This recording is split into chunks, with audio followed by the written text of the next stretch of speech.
salaamaaleykum dama ni Jokoy Cheikh daa war a leer de.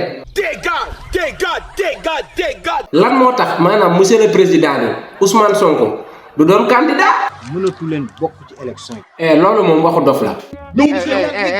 président fin waa lii nag may wax mu naan day jël xeer. dama la fale say xeer. waaye moom mii kat daa war a xam ni mag la. ñaata at nga am. téeméeri at yu manqué juróom benn weer ak 3 heures de temps. ñaata at nga def ci état bi. def na ñaari mandat bëgg ñetteel. lan nga ñu apporteel. tous. Alors aujourd'hui c'est une gloire. Chaque jour qu'on dort, qu'on se réveille, il y a de nouveaux dossiers. si noonu la demee nag mais dossier bi da cee raw ndax am réew boo ko yoree dem ba commencé jël âge say ministre commencé màgget sa président de l'Assemblée nationale commencé xubidaas dangaa war a avancer. mais laissez les jeunes percer. noonu la demee nag ndax ñoom dañoo yaakaar ni saa ñoom Sénégal du avancer te dañoo xamul ni jeunes yi ñoo leen ëpp xam-xam CV bi jeunes yi yor ñoom mag yu màgget yii yoruñu ko.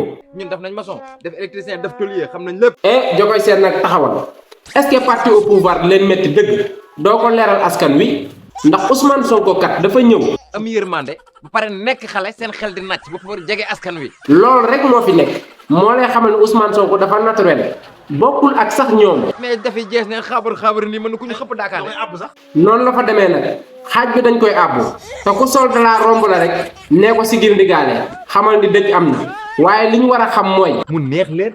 mu naqari leen 2024. Ousmane Sonko palais la jëm. Moi, secrétaire. Alors aujourd'hui c'est une gloire. Chaque jour qu'on dort, qu'on se réveille, il y a de nouveaux dossiers. señor bi ci boppam comme mënatul ñoo war a course gone yi wala ñu dem nettoyer verset yi. na señor bi pousse may kada bi dugg. Pourquoi pas? ma ngi jëm mu nekk ci réew mi waroon a encadrer xale yi. tak yow yaa ñu war a encourager loolu. waaye du ko def talul dara waroo bokk.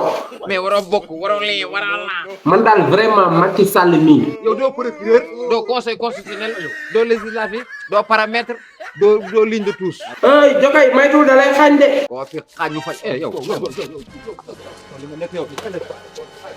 Jokoy da nga xañ Macky. da nga dafay xaaj nit xaaj. ay léeg-léeg na Jokoy bàyyi kii boobu rayee élection yi du am. boo xoolee ñuy fomu élection yi nañ dem. bu ko laal ñuy fomu élection yi nañ dem. pour élection ba pare président bu ñëwee nan tase rond-point Kër Massar